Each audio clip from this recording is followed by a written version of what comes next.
tá bom? Pode começar. E você corta isso que eu tô falando. Oi, gente. Estamos aqui, como a gente falou no vídeo anterior, né? Todas as semanas nós teremos um momento, um vídeo rápido para a gente poder falar sobre o tema da semana, sobre o nosso devocional, né? Então, como o primeiro dia, eu acho que é importante a gente dar uma caminhada por aqui para a gente entender que algumas pessoas têm me perguntado algumas coisas que para mim talvez tenha ficado claro e simples, mas nem para todo mundo, né?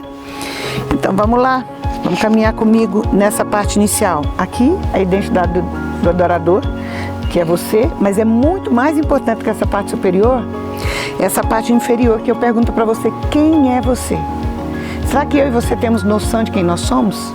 Né? E eu queria muito que você pensasse com muito carinho sobre essa descrição que você vai fazer aqui embaixo, ok? Depois eu explico o porquê do devocional do adorador, baseado em João 4:23, né? Que ele só procura adorador, mais nada. E eu creio que todos nós somos chamados como adoradores, né? Depois, logicamente, eu falo da dança como minha linguagem de adoração, porque cada um de nós tem uma linguagem de adoração. Cada um de nós tem uma forma de se colocar, de falar com o Senhor, né? Então a minha é a dança, né? Depois, uma coisa que eu queria muito que você estivesse atento, eu coloco aqui: projeto de leitura bíblica. Normalmente, num devocional como esse, você encontraria um quadrinho com todos os versículos da Bíblia e você vai anotando e no final você leu a Bíblia toda, né? Não é essa a intenção desse devocional. Nesse devocional, durante cada página, eu propus versículos. E eu sei que Deus vai trazer versículos para você. No final desses 6 meses, que ele é para 6 meses, 26 semanas, você vai buscar qual foi a sua leitura bíblica e o que Deus falou para você no fechamento do semestre. Então, eu não quero simplesmente que você faça uma linguagem corrida da Bíblia, mas que você faça uma linguagem com entendimento daquilo que Deus quer revelar, porque Ele fala conosco todos os dias, né? O problema é que a gente não para ouvir. E por fim, como caminhar nesse devocional? A primeira coisa que eu quero que você entenda: é muito importante você separar um tempo, um momento para isso. Eu hoje, aqui, é a casa dos meus pais. Eu estou na frente enquanto eles estão dormindo ali, descansando. Nós viemos aqui produzir esse material para vocês. Então é um lugar gostoso, é um silêncio, eles moram um pouco fora, afastado da cidade, né? Então, por que é importante isso? Porque quando você vai conversar com alguém, como é a proposta disso daqui, você precisa estar atento à voz.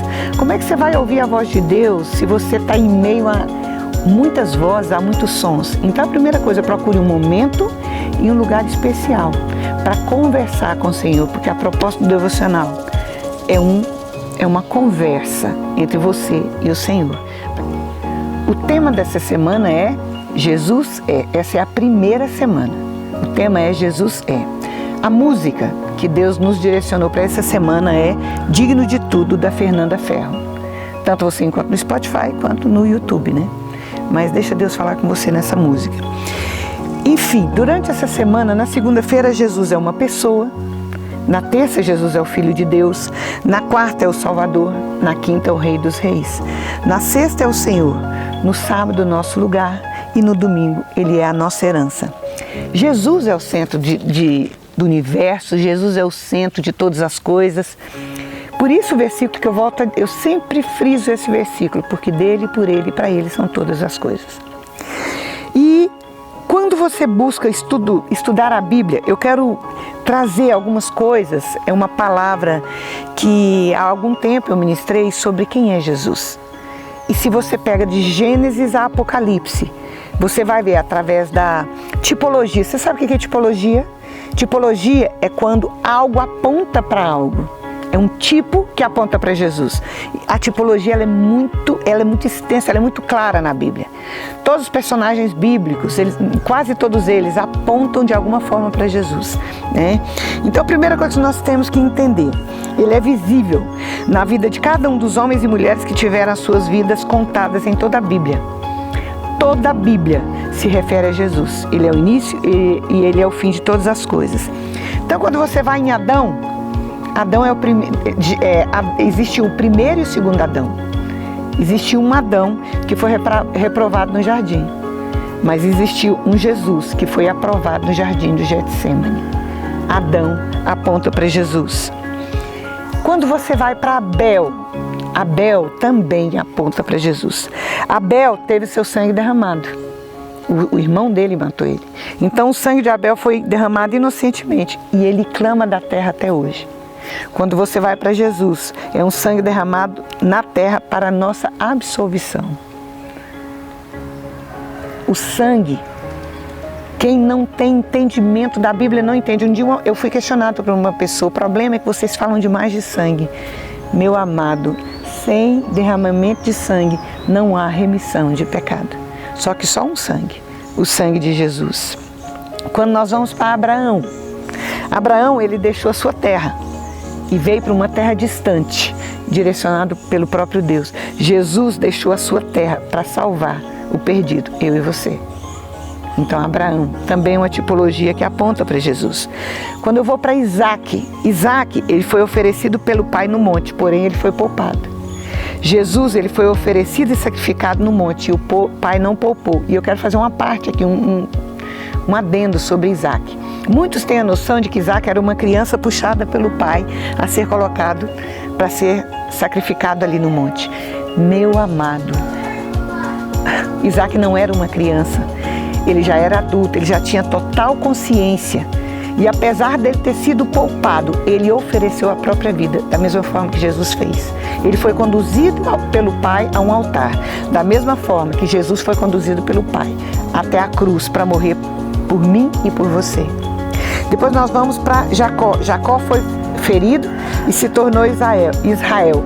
Jesus, Isaías 53 diz que ele foi ferido pelas nossas iniquidades. O castigo que nos traz a paz estava sobre ele e pelas suas pisaduras nós fomos sarados. Aí nós caminhamos para José. José, apesar de ter sido traído e vendido como escravo pelos seus irmãos, ele usou o poder para salvar o seu povo. Jesus, ele foi traído e vendido como escravo por 30 moedas de prata. Esse era o preço de um escravo. Judas vendeu Jesus por 30 moedas de prata. Então ele foi vendido, mas ele se entregou voluntariamente. Quando os algozes chegam ali no jardim para buscar Jesus, que Judas tinha combinado com eles, ele vinha e beijava ele dizendo quem era o Messias, quem era o Cristo, quem era Jesus. Ele se entregou voluntariamente. Ele ainda perguntou: o que te traz aqui, amigo? É muito interessante quando você vê Judas fazer esse código com as pessoas. Sabe por que ele teve que fazer isso? Porque os discípulos caminhavam tanto com Jesus que eles se pareciam com ele. Isso é uma coisa que eu e você precisamos buscar. Será que as pessoas olham para nós e veem Jesus ao invés de nós mesmos? Eu acho que vale a pena a gente pensar sobre isso. Quando nós pensamos na tipologia, vamos para Jó. Jó, no sacrifício, ele intercedeu pelos seus amigos, não foi isso? Inclusive o pai fala para ele sobre isso, né? O Senhor Deus. Jesus, no sofrimento, ele intercedeu por todos. Ele disse: Pai, perdoa-lhes, eles não sabem o que fazem. Olha o nível de intercessão de Jesus por mim e por você. Depois nós vamos para Esther. Esther, ela arriscou perder a própria vida no palácio para salvar o seu povo e disse: se perecer, pereci. Jesus entregou a própria vida para salvar cada um de nós e nos fez seu povo. Esther se arriscou pelo seu povo. Jesus, pelo seu sangue, pelo seu sacrifício, nos fez povo seu. Isso é maravilhoso, nós precisamos entender isso. Quando nós vamos para Jonas, Jonas tentando fugir da direção do pai, ele vai para um barco e nós sabemos de toda a história, e ele é colocado no ventre de um grande peixe e fica ali durante 3 dias. E depois de 3 dias, ele clama ao Senhor, o peixe vomita ele na praia e ele vai para Nínive em obediência, por mais que ele não quisesse ir. E toda aquela cidade se arrepende e é salva. Jesus, depois de 3 dias, ressuscitou e salvou toda a humanidade. 3 dias no ventre do peixe, salvou uma cidade. 3 dias no ventre da terra, salvou todas as nações, todos aqueles que se convertem a Ele. Depois nós vamos para Moisés. Você está vendo que eu estou caminhando em toda a Bíblia, citando alguns. É porque essa semana nós estamos falando de Jesus. Jesus, ele é tudo. Ele é uma pessoa, ele é Senhor, ele é Salvador, ele é Rei, ele é tudo. E não é desde que ele veio. A Bíblia fala que ele morreu, que ele decidiu morrer desde antes da fundação do mundo. Jesus não morreu porque você e eu pecamos. Jesus decidiu morrer porque um dia eu e você pecaríamos. E isso muda toda a ótica sobre a salvação, que só é possível através de Jesus. Aí quando nós caminhamos aqui para Moisés, ele foi mediador da velha aliança. Jesus é o mediador da nova aliança. Moisés feriu a rocha, que foi ferida e derramou água no deserto. Jesus foi ferido, foi uma rocha ferida, que jorra água a jorrar sobre nós. Uma água que sai do lado direito do trono de Deus. É maravilhoso pensar isso. Quando você consegue ligar o Velho Testamento, quando você pega Ezequiel 37, que fala dos níveis em Deus, que fala dos níveis da água, nos tornozelos, nos joelhos, nos lombos e quando nós podemos mergulhar. Essa é a água que é Jesus, que nós precisamos mergulhar nela. Moisés, para encerrar Moisés, ele passou o sangue sobre os umbrais da porta para que o anjo da morte saísse, passasse. Jesus derramou o seu sangue por nós para que a morte dele, a morte não tivesse domínio sobre nós. E assim, tantos outros. Então o que eu preciso que você entenda? Jesus morreu, mas Jesus ressuscitou. Jesus está vivo, à direita do Pai, e Jesus voltará. Jesus Ele é Salvador, Ele é Senhor, Ele é Rei dos Reis, Senhor dos Senhores, mas Ele se tornou uma pessoa para que Ele pudesse vir à Terra, abriu mão da sua glória, veio à Terra para morrer por mim e por você.